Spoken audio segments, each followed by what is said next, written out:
Ladies and gentlemen, boys and girls, a mega exciting day has fallen upon our fates. And today is the day that the ban, the embargo for all the information regarding the PTE has been lifted. So yeah, I know I've been known to do cheeky little leaks in the past. Obviously nothing too outrageous, but hey, this time, don't worry, this is fully allowed. So, I mean, look at this. Welcome to Prior Patches. Thank you very much. Oceans is, I mean, he's one of the Russian devs. He is actually a really good guy, and I really do enjoy working with him. We've been working for a very long time together, and yeah, I mean, I won't say too much, but I think Slytherin and Steel Balalaika know what they're doing when accidental little leaks come out. But hey, this one is fully legal, like I say. But we've got to have a lot more interest in the PT because honestly, having played it, it is so damn... It's fucking great. It is honestly Broken Arrow 2.0. It is so good. I am so excited to actually share with you the details, the gameplay footage, everything to do with the game. It's just going to be a very exciting time up until it comes out. Now, the question you might be asking, and it's a question I'm asking too, is when do we all get to have a go? So when does this become public testing? Well, again, exclusive from just me, I think. Minimum 3 weeks.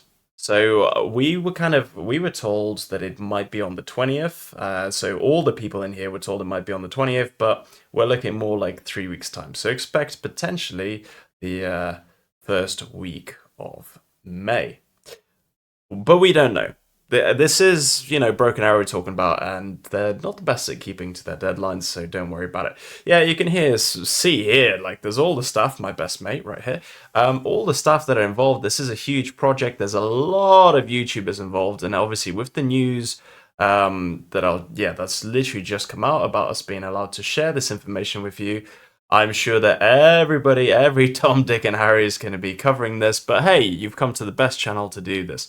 So, there has been, since the release, a shit ton of changes, right? They're constantly updating it, they're constantly listening to feedback.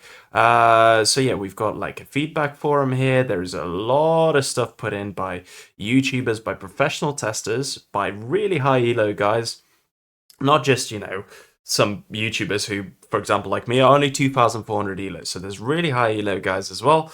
There's the English discussion, all that is, yeah, stuck that in, which I thought was funny. But yeah, don't worry, this is not getting removed from the game. Estonia is going to keep its CV90s, even though they've cancelled the project. There's honestly, there's so much good stuff going on. Here's the surveys, which I can show to you. And again, I have answered everything that I feel confident answering, which is a lot of the upper stuff. So, for example, yeah, please rate the number of artillery strikes per game.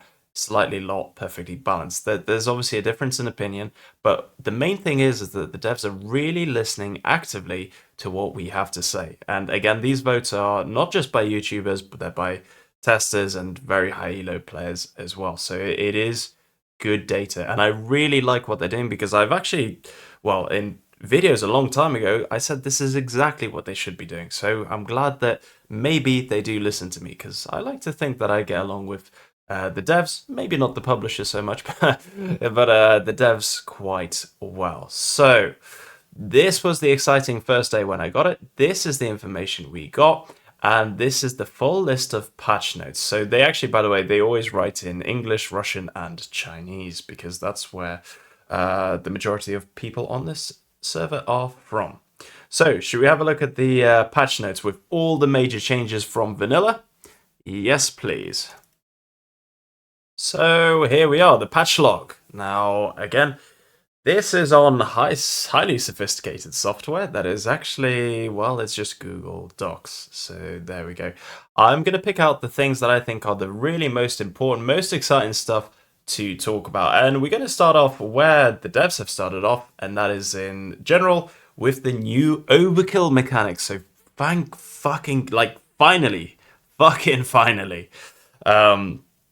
Yeah, let's check this out, shall we? So don't worry, it's in Russian to start off with, but there's an English translation down here. So anti-overkill system improvements. very, very long awaited, and I'm very excited that they're here. So the probability of a kill parameter introduced, calculated, blah, blah, blah. Essentially, there's really, really good stuff. Again, I'm going to leave this up on the screen for you so you can read this in your own time. But long story short, the chances of actual hitting of SAMs is now increased. Now, they have reduced the damage of AA. So, for example, Pack 2s and the big boy Russian Antes, the one with the 2 missiles, 4,500 range. So that damage has actually been reduced. But, so you think, wow, is that crazy that we can't one-shot things anymore? So Pack 2, S300, can't one-shot things anymore. But with the way that this is all working out, that's not a problem. I think, honestly, having tested it a few times, it just works so well. You're not going to one-shot anything, but at least you will shoot something down, and missiles will actually fire and track the target. Unlike in the current version, where you just get S300 shooting a victory salute up into the air, whilst completely missing the target, despite there being 10 bits of AA around. So SAMs are just going to behave super duper well now. AA is actually going to be fan-bloody-tastic. Yeah, again, there's a lot of details here, so feel free to just pause the video if you'd like and read it all in your own time. I'm not going to be posting a link to this document publicly, but you're obviously, well, more than welcome to read it. So yeah, there we go. There's a lot of really, really good stuff in here, which, again, essentially, take your time to read it. I am going to move on. But what it means is that AA is now finally unbroken arrow. It is going to be really, really good. So I'm very excited to see how that'll affect the balance of the public game. Oh yeah, if you're Russian, here you go. You can pause it here and you can read the Russian version if that's easier for you. You are welcome. Oh, hey, by the way, I thought a really good idea would be to also whip out the game. And what do you see? Oh yeah, it's back, baby. We are back. The Cherniye Berets, they have finally got back their big squad. It's not 14, but it's 12, so it's still pretty respectable. And yeah, they've just had a big rework. So the Cherniye Berets are now like an elite level squad. Look at their armament. Look at the increase in rifle range as well. That's something we'll talk about in a second too. And you can get them in the standoff edition as well. So they are going to be absolutely unstoppable now. Not that they weren't before, but they're just going to be doing so much more damage, so much better performance. I'm actually just super duper excited to see how these will perform in the game. Look at that RPG-29, it's bigger than the man himself. There's lots of other squad changes, and we will talk about them as the game goes on, but for now, I'll just be super excited about this update. I am mega hyped already. But yeah, there's lots more to show you, so let's get on with it. Right, reading all of these things, I realized that I can just copy the file and edit it myself without permission, because, yeah, I do what I want. But essentially, I've made it bigger so it's easier for you to read as well. Again, feel free to pause at any minute to have a read of whatever you like. Right, we've covered the anti-overkill. Good, because that needed a big fixing. Here's another huge change. So the Maverick or X-38, so the Russian missiles that were fired by either, well, the American and Russian missiles, so the A-10, or the X-38 fired by, like, the Su-25, they can't reacquire targets anymore. Because I think, whilst Mavericks are great and they are very powerful, I kind of this is the one change that I disagree with, because I think those missiles should be terminal guns. They should be able to reacquire targets. Just make them more expensive. That would have been a better way to go about it, but they've gone down this route, so fair play. There we go, you can hear that dreaded zombie music playing in the background. Still not removed, even from the PTE. God damn it, that's the one thing I'm really lobbying to change as well. Smoke duration, don't worry about this one, because it's been changed to 90, experimented at 90, and changed back to 60. So there we go. Some minor changes here, but the biggest thing that I like with the aircraft is the refund timers. By the way, there's 13 pages of changes, so yeah, bear with me. There's a lot of really good stuff. This is why we call it Broken Arrow 2.0, because it is so vastly different and so vastly superior. Right, you've got the refund timers on your aircraft. You know what? One sec. I'm gonna have to switch this bloody zombie music off. Settings. Volume. Yeah, let's kill that for the time being. So irritating. Right, okay, so we've got the if there was a better song I wouldn't mind, but I just hate that zombie song with a passion. I can still hear it ringing in my head. Yeah, basically with the aircraft changes, the best thing is that fighters are basically they're a bit underused in the game. Not massively, but a little bit. And they're going to be much more prevalent because here's another little spoiler for you. We're jumping the gun a little bit with the AA, but AA range might be decreased overall. Now they're still working on it, so we're going to have to wait and see what the actual outcome is, but so far, whilst the probability of hitting and destroying aircraft is going to be way higher, even with the reduced range, by the way, the range is reduced. So your radar range is still doubled. They tried to mess around with making it 1.5 and actually times 1.25 for a while, but that didn't really work. So I'm very grateful that listening to our feedback, they changed it. They changed it to times 2 radar range again, which is really good. Cool. Rocket pods and dumb bombs. Yeah. So basically, the more stealthy, precise weapons, they're going to be slower to recharge. Same for bombers, which I think is a good thing. Nukes, they're not going to be as prevalent in the game. You can't spam out 4 of them in one match. Or, if there's 5 of you, then that's 20 nukes you could theoretically spam out. That's going to be a thing of the past, which I think is a good thing. Resupply as an ability. So hello, what is this? This is huge as well. I think people have been asking for this feature for a very long time and it is finally here. So transport vehicles, IFVs, basically most of them are going to have a supply crate inside. So it's not much. It's only about 250, 400, depending on the vehicle. But it's definitely enough to recharge your munitions. So obviously refill your bazookas or something like that. And okay, this is something that I don't agree with. It's giving you the ability to resuscitate people, which I think is silly because it takes a lot of points to actually. Firstly, I think it's silly because it's a very silly thing that you can just put someone in a car and they come back to life. Great. I mean, that is what ambulances kind of try to do, but not really the point. So the thing is, they suck up so much supply to resuscitate a person that sometimes I think you'd rather just the ammo replenishment. And obviously, if you're trying to resuscitate people, then the points are going to get eaten up fast, potentially before you're fully rearmed as well. So there's no option, as since the last time I played it, to select if it's, only ammo or infantry resupply as well. But I'm sure that'll be worked out because it is a little bit. Well, it's an experimental build so far. That's why we're here. So, stealth multiplier, right, okay, so the recon infantry sneak ability, that is the major word here. Then, undo that. Control B, that's what I wanted to do, not yeah. Sneak ability, so that is a new feature as well. Essentially, it is, okay, don't read this because it's a little bit different. Well, this is still true actually, but what it does is so all snipers and all recon infantry are now going to be set to 2.5. However, if you choose to sneak with your sniper, aka obviously make them crawl as opposed to sprint through a forest, that will increase their stealth to 3 again. So that will be very good. You're not going to have stealth of 5. Do not read that. That is wrong. That is what it was in the original, and then you just couldn't see snipers whatever you did. So no, that has been changed. So that's good. Essentially, yeah, it makes sense. If a sniper is sprinting through a forest, you should be able to see him. If he is crawling slowly through a forest, I agree that should give him his stealth back up. So there we go. We fixed that. A small force, yeah, it is just snipers. They experimented this with a recon infantry like, VDV Spetsnaz or Forcon. But again, realized that it was a bit OP, so yeah, that's been nerfed again. It is just for snipers, but still a very good feature. It also means that if people are, crazily running their snipers around, it'll be easier to spot them, which again, I think is a really, really good thing.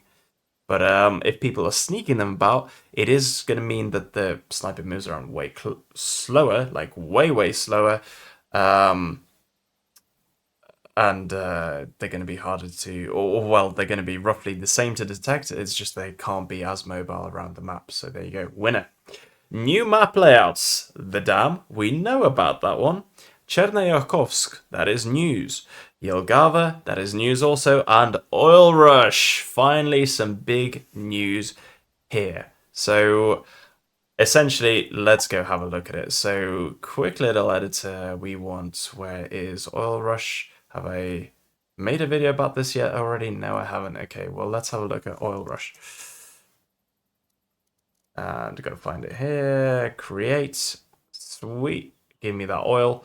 And let's have a look. Oh, wait, what am I doing? I can do this a different way. Stand by. Okay, there we go. Sorry about that fucking around. Here we are. So you'll be very familiar with this part of Oil Rush, will you not? Now, I haven't got the objective sorted because I'm not in a multiplayer game, and when you do skirmish mode, it puts you back onto the old side of the map, which is here. I don't really like Oil Rush. I don't think many people do. It has some good moments about it, but essentially, the gameplay is restricted to just here. However, what's over here? Well, this map is actually huge, and if you played the open beta, you could play across the whole map, which was, again, crazy. What's happened now is that the main focus of the battle is going to be in this rough area. So actually, you still get to play for that roundabout here, which, if you remember, it was here. So I wish it was the full map. I really like the idea of having to decide, not just 5 easy lanes, but having to decide what objectives you're going to pursue, or what you're going to switch to, or what you're going to leave alone. But either way, there's going to be an objective here. There's objectives in the city, 1 in the middle, and 2 across here. I can't remember exactly where they are, but I'm sure you'll see that in the multiplayer battles that we'll play. But finally, we're getting rid of the worst part of the map. Oh, there's objective here and here as well. I do remember that quite clearly because that's where I fought. So yeah, we are going to be moving to this side of the map. It's got a lot of potential. It's very good. There's a lot of high rises as well, you might notice, which will be quite useful for spikes. They're sort of underloved in the game at the minute, but there's a lot of high rises, as you can tell. Lots of Soviet buildings. Opportunity to do cheeky flanks along the coast here if you've got the patience. But yeah, it's funny, we did a scenario where Zaltix, one of my good friends, he created a custom scenario, and we fought for here with Baltic units that were in vanilla, and he actually had no idea that this is where it was, but he got them almost bang on. So where you can predict the objectives to be, that is where they'll be. So there we go. So yeah, that is fantastic news about Oil Rush. Let's return to menu here, and we can look more at the logs once again. There we go, already rushing to upload a PTE video of a battle. So there we go. That is, yeah, we all already know the dam changes that they've done, but there's some extra points of interest added, so that's quite interesting as well. Now, new game mode. Here's another humongous change. The new game mode is essentially that holding positions is going to give you more points. Now, this is still being worked on. And it's been fine-tuned, so we won't talk about it too much, but essentially, if you just hold it, currently in the state of the game, if you hold an objective for 14 minutes, you get no extra income. And somebody can rush in the last minute, take it off you, and get the capture points. What this is planning to do is give you extra income for the time that you hold an objective. So again, a very, very requested feature, and it seems like it's finally going to be here in PTE. Now, there has been some sort of issues with, a bit of a snowball effect, that once you dominate even harder, and there's less of a comeback mechanic, but they are working to make it a lot more interesting. So yeah, we'll look forward to that, because this is going to be a really nice change as well. You're going to get rewarded for strategic and objective-based gameplay, which I think is important for the game, as opposed to only kills and only flags. Right, at the end of the phases, by the way. AirTab and AA, there's a lot of stuff. There's a long list of AirTab pricing. I mean, look at that spreadsheet. That is going to be painful to reinterpret. I'm not going to click on that one. Yeah. But actually, I'll put it in the bottom of the video. You know what? This is public information. I am allowed to shed light on public information. So there we go. You know what? I will put this in the bottom, in the description below. And if you'd like to check it out, then please do. But there is just too many numbers, little numbers there to check out. Essentially, lots of prices have been changed. Aim time has been reduced for helicopters, so ATGMs are going to fire faster. That is very important stuff. Helicopters' agility, acceleration, and turn rate increased. This is very good. This is very good. This is again still being tweaked and nerfed and worked on, but yeah, this is going to be very, very good.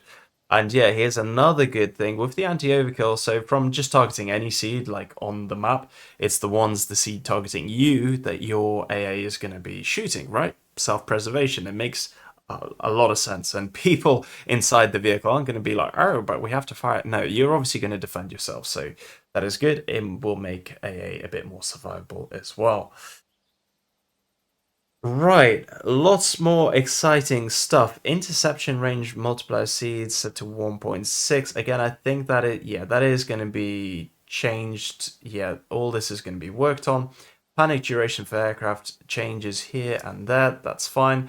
All anti-air guns can now shoot at missiles, at low-level cruise missiles, if I'm not mistaken. Sure, turrets turn faster. Good. Yeah.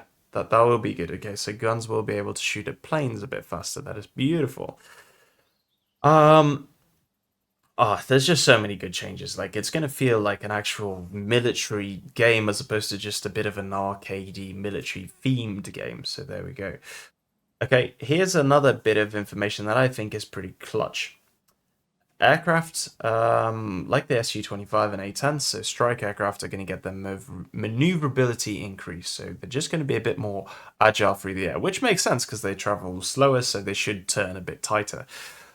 But another big thing, which is super excited, and I haven't seen it written, I might have just missed it again, feel free to pause and read. Or actually, like I said, I'm just going to put this in the description below. I'll put it on my things, so there's no issues there. And yeah, essentially, what it means, the newest feature, which I love and I can't wait to show off, is that the Su-25 and A-10 can shoot at low altitude. They don't have to strafe and go high to do the shooting bit. So I'll demonstrate that for you in game right now. Okay, so here we are, guys, back on this map, and we've got the A-10 with its lovely Mavericks. Now we're going to laze this guy just to test it, and we're going to come in. We're staying low. I'm not having to strafe, as you can see, and I'm hoping that he is just automatically going to fire on him. There we go, missile away, and he's following the laser on this one. So beautiful. Look how good that was. The plane was about here, and he just struck them with ease. Easy frags. So that is a really good mechanic, and as you can see, they're just a bit more responsive to turning, etc. So the same exact thing is true with the Su-25, and the Vickers that can load are going to fire really well as well. So a really good change right there. Cool. Back to more leaks, or well, more public information, I suppose. Right. Strategic bombers now fly higher. Let's test that very quickly too. Does that mean that they're going to be hit less? Well, we hope so, because they're a high altitude, right? Let's have a look. Okay, so here we are. As you can see, yeah, that is much higher altitude than before. You can tell just actually by visually looking at it. Let's put the Thunderbolt nice and high and see if he'll also target the BMPs like last time. I'm actually curious to see that because I'm not 100% sure if he will. So he's high altitude. Not sure why you would ever put the Thunderbolt at high altitude, but there we go. He's coming in. No, not targeting. And if we laze, no, not targeting either. So yeah, very pointless feature for the A-10. Don't do it. What about if we descend him right now? Let's just see, and I'll put the TU 142 to have a go.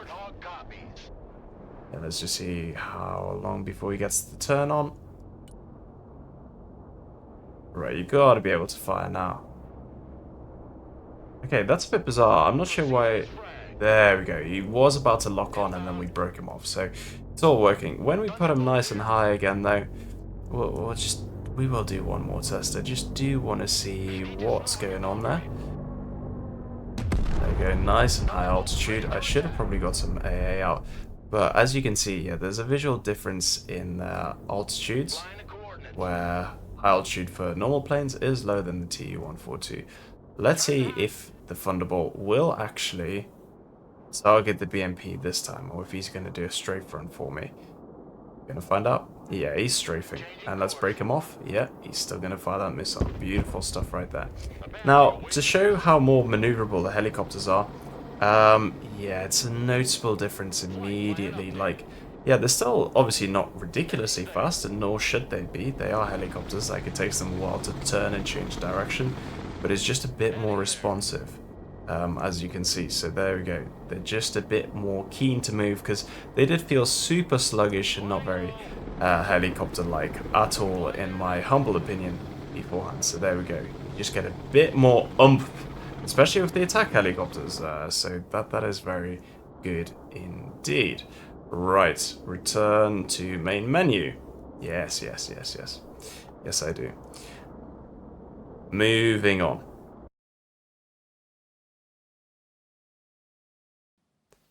Okay, so again, some really good news here. So the strategic bombers will circle at the edge of missile range while launching cruise missiles, so you don't have to micro that. I mean, that's actually a little bit annoying, because it just makes cruise missile spam easier for people, but it's also very smart and logical for planes to do that. So they're not gonna fly towards the target up until all the missiles are fired. It's just gonna circle on the edge of that range and basically keep turning back. So that is really, really nice touch.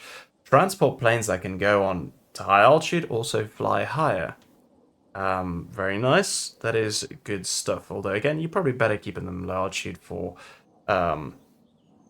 again, like we discovered there, there's no need to go up. You're more protected at low altitude. Cruise missile characteristics have been reviewed, and they've become closer to each other. So, KH-32, that is reverted to low altitude targeting. Okay, that's pretty good. So that's the Booz Cruise Tu-22. It will fire them at low altitude, which is yeah, absolutely fine. You don't need to. I mean, it's still ballistic missile, so it'll still go nice and high and nice and easy to intercept. Right, there's a lot of changes here. Again, damage has been changed. Okay, so they've become a bit more in sync, which I've got nothing wrong with fundamentally, because yeah, it talks about the weight. So the weight of the explosive in kilograms is synchronized to the damage, and that makes a lot of sense. That does make a lot of sense. Again, feel free to pause, have a look in your own time. Right there. All howitzers and MLRS range has been increased. Again, something I do agree with on principle, that arty should be able to fire from further away, but there's no real address to the arty and MLRS spam problem. But again, I'm hoping to lobby the devs and turn that around, because if we can just basically bump up the price considerably with this buff of arty, then people will use it less. And if you manage to kill it by being a good tactical player, then you know, cooldown should be longer, and you should punish. Well, you should be rewarded for that by denying the enemy arty for longer. And I think that makes sense. Now check this out. Huge information. Light mortars, so basically 80 mils, not the 120 mils, but the light mortars will fire automatically at targets within firing range. Again, a huge new feature that is going to make stuff fantastic. Like, actually fantastic. Because essentially the drogs aren't really used apart from smoke. The Vasilok, Deva, and Lavem aren't really used at all, apart from smoking. But now you can just have them constantly harassing enemies, firing automatically, which is just great. I think it is a bit like, it does feel a bit cheap, because they are cheap units and you don't have to micro them, so it does feel like a bit easy. But I actually really like this feature. It gives them a usage, which is nice, and also it just makes sense for the mortars to fire at targets. So I am quite happy with that.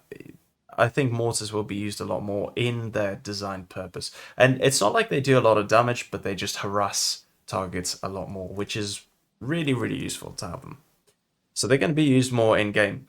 RT salvo length will now display the exact number of shells fired. Yeah, cool little change. It just shows how many shells will be fired as opposed to short, medium, or long. It's just a precise number now. So that is cool to see as well. Oh yeah, direct fire shells. So some Russian ones, especially, they have heat shells. They all fire faster. That's pretty cool, actually.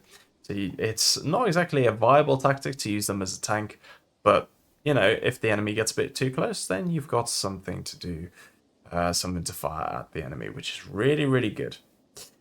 Right, changes. Now you would have already seen this with the Baltics. There's only two Panzer Haubitze 2000s, right? And that is because this was going to be a change for all of Broken Arrow 2.0, but they did it for the Baltics, forgot to do it to the rest of the game, or they forgot that it was that the Baltics needed to match vanilla. But so you could have figured this out. But essentially, all the major, most popular arty is going to be reduced to 2. Now, I don't think that that's a problem at all, really, because I only use 2 anyway. And if you're using lasers, you only need 2 shells per target, or 4 shells, but you never need 3 to kill it. So 2 or 4 is actually fine. I really don't mind it. I used to only spawn into myself anyway. Versatile multi-purpose, so like, you know, not the coalition, the Masta, the cheaper version. You're gonna get 3 of those as opposed to 6. And mass support, so like the dirt cheap arty that nobody uses, you're gonna get 4 of those. Their fire missions are a lot longer because you kind of do want them to fire for much longer and you don't care if you lose them as much. So I think it's actually really well done, right? Oh, really well done, this thing. So yeah, but I understand that people might disagree with me here. So standardized reload times across all tube darty. Not the biggest fan of this because I think, like, you know, some should fire faster than others, especially depending on the size of the shell, which, in all fairness, does seem like it's taken into account. But you know, stuff like the autoloaders should make stuff quicker, and the Panzerhaubitze 2000 should be able to do the really rapid fire thing that it does do in real life. So, yeah. Another big buff to the coalition is the fact that, yeah, all the smoke shells have been replaced by guided arty shells for the coalition. So, yeah, look, honestly, have a look at this. Let me show you some more units. I'll do another video where I go over all the changes of the units in a different one, but where is it? I can't see it. Why can't I see it? Am I being blind? Yeah, but there it is. Here we go. That's the standard high explosive. Extended range. Look at that. You now get 20 laser guided shells. Now, the price has been increased, but I actually can't remember what the price used to be. So I can't say by how much, but either way, 5,000, 5 kilometers of range, 20 laser guided shells as well as your normal amounts of shells. 4 to 5 second reload on this still, so yeah, I don't know what the previous information was about. I think they reverted that change, and you can fire 1, 2, or 3 salvo lengths. I think you're just going to be firing 3 and moving. This is probably a little bit too little, but it makes sense, because when you're firing laser guided, you want 2 of these to fire 1 shell each to kill that target and scoot. So yeah, very, very good feature right there. And this is the shell that I was talking about, the heat shell that things like this can fire. And you'll be able to see, so for the mortars, let's go for VDV. The Nonna, it's got this little logo right here, so auto fire, super, super cool feature as well. Back to the studio. Right, lots of other little bits of changes, but those were the main one that we just talked about. Striker, cool. Only HU or only cluster, fine, fair enough. Some more changes, yeah, limits to the number of mortars and stuff like that. But otherwise, nothing is, yeah, just lots of little details here and there. What's this? I'm confused because the biggest change, in my opinion, is tank damage. Yeah, so maybe did I just skip past that? Yes, I did. Okay, my mistake, guys. Yeah, let's just look at it in game. That's going to be the best way to do it. Tanks. Tanks have been massively, massively improved. And here's the biggest, baddest wolf of them all. As you can see, the damage from the AP shell is now 10. Again, huge, huge news. It means that tanks can actually basically not one shot, but two shot each other, especially if they hit the side. Now, if they hit the frontal armor, especially of a T14, it's going to be a different story. But shooting the sides, you're going to be in for a very good time. And it means that stupid, useless tanks, for example, well, I don't want to say the Sprut, but the Sprut are now actually going to be super duper effective as well. So there you go. It's if upon successful penetration, it will do 10 damage as well. Now this is a really good mechanic because tanks will actually feel like tanks now, as opposed to whether this thing gets hit by a Sprut or whether this is shooting at a Sprut. Both will take like, okay, maybe not this, but let's just call this T90. These two firing at each other, they'll both probably take six hits to kill. Now it's going to be 2 in this direction, and Sprut firing against the T90 is going to be 3 or 4. Why don't we have a look at it in the game? Okay, so here we are in the editor once again. 2 Seps with their improved cannons, so look at the first shell. Nice. There we go. How satisfying is that? Let's just see that again. This is finally tanks working, and spam tactics are hopefully going to be a lot less prevalent because tanks can actually deal with them now. So it is just so pleasant to see this. And if you do like an ambush style where you line the tanks up, hold fire, release fire. Ah, it's beautiful. Absolutely beautiful. Right, you stand still. There's a T90 over here, which I've put in. And we're going to see how it works because, again, before it used to be close between a SEP and a T90, but that is about to change because, as you're going to see, the SEP V2 is just going to absolutely wipe the floor with the T90, as it should do. And it's not going to take a minute. Oh, okay, he is facing his... Okay, in all fairness, he did face his rear armor there. So I'll let this T90 okay, bad test because he did shoot into his rear. I should have put the hold fire on, but either way, you can see it's just so much more satisfying where tanks can actually punch through lightly armored tanks or medium. Older generations of Soviet tanks and American tanks won't be a pain in the ass to kill, and it just feels so much better. Now, another huge change that I'm very happy with is infantry optics being increased. So, yeah, there's infantry there, but they can't see, like the big tank coming towards them, which is ridiculous. And the tank can shoot at them before they can even see it. Yeah, that's silly. They fixed that. I think this number should actually be higher, like 1,500, but okay, it's a step in the right direction.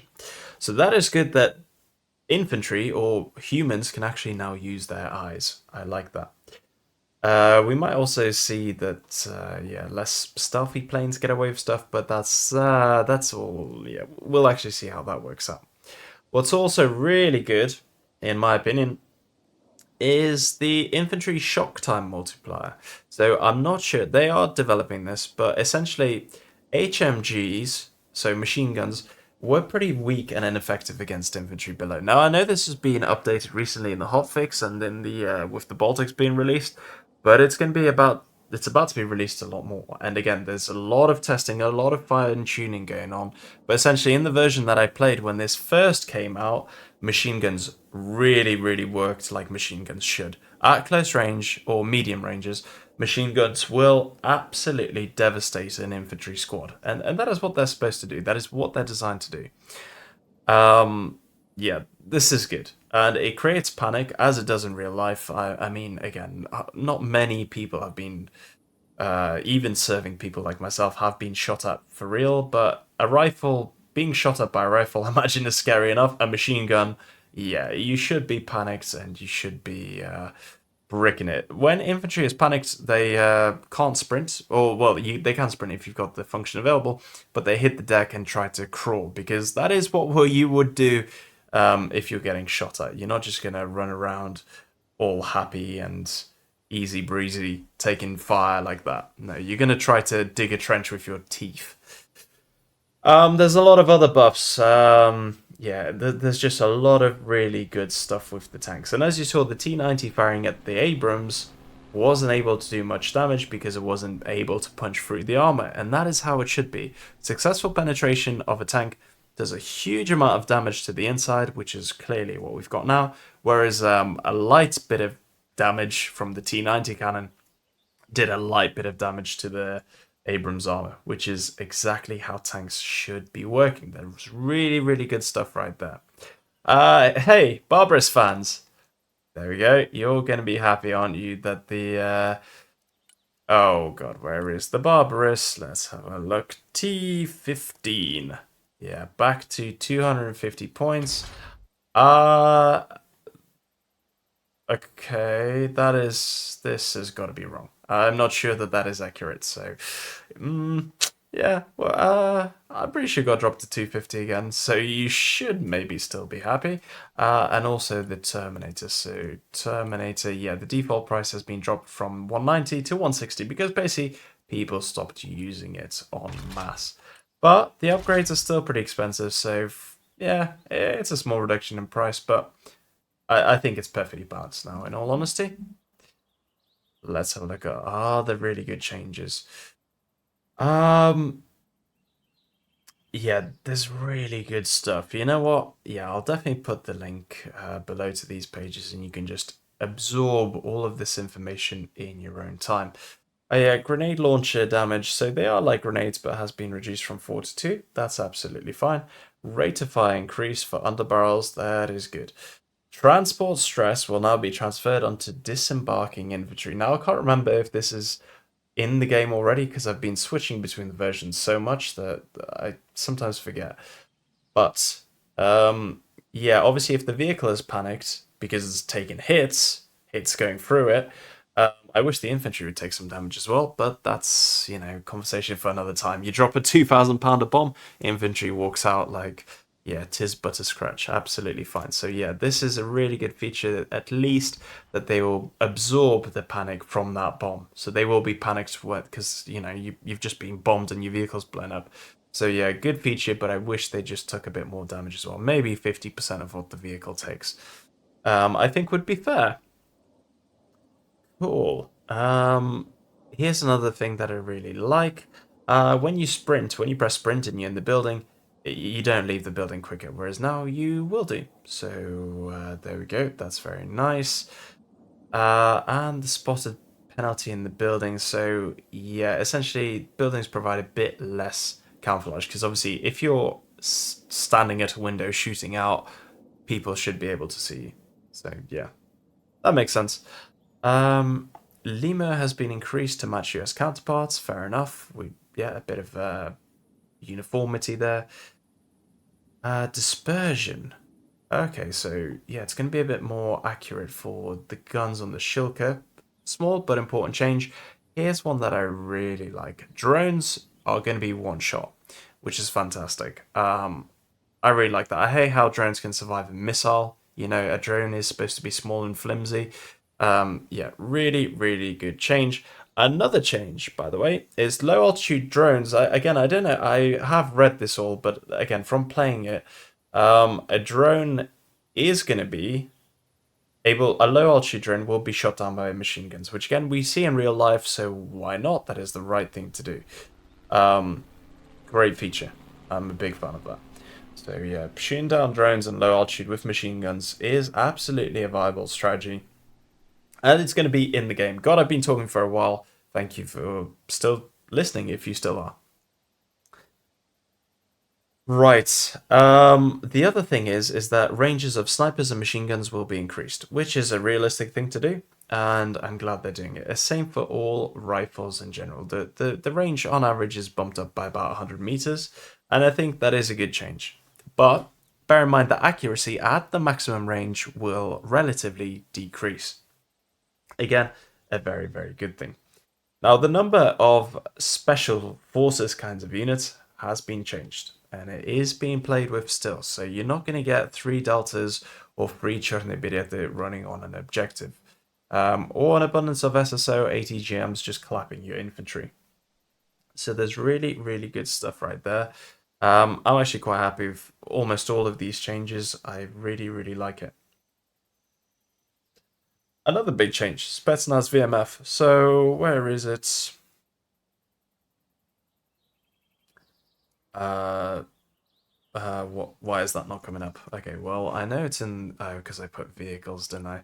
Yeah, okay, well, we'll do it the good old-fashioned way. Here it is, Spetsnaz VMF, 70 points, used to be 150, it's now 120. So again, the prices are being tweaked all the time for your double 50 cal setup.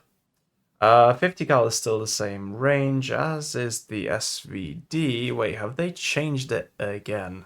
That is the question. Okay. Oh, this is an interesting change too. Okay, yeah, why not? So if you want them to destroy vehicles in the back line, you're going to lose some vision. But there you go. As you can see, it used to be 3 stealth, it's now 2.5, but there's the sneak mode. Now, weird logo for the sneak mode, but still a valuable strategy. Same for these guys, Diversante. Informers are more expensive now, as they get the, yeah. I quite like that. I quite like the ambushes being cheaper, because I do really want to use the RPG 30s. I think that'll be quite exciting to use. As you can see, the damage from rifles has also been severely affected. So we're just gonna have to wait and see how it works out. Yeah, all the ranges, have they gone back to 600? At one point, machine guns and marksman rifles, they were 750 meters range. So let's just quickly have a look. Yeah, these guys have had their range increased from 400, 500. So let's just look at normal line infantry, desantniki. Yeah, 600 meters. Okay.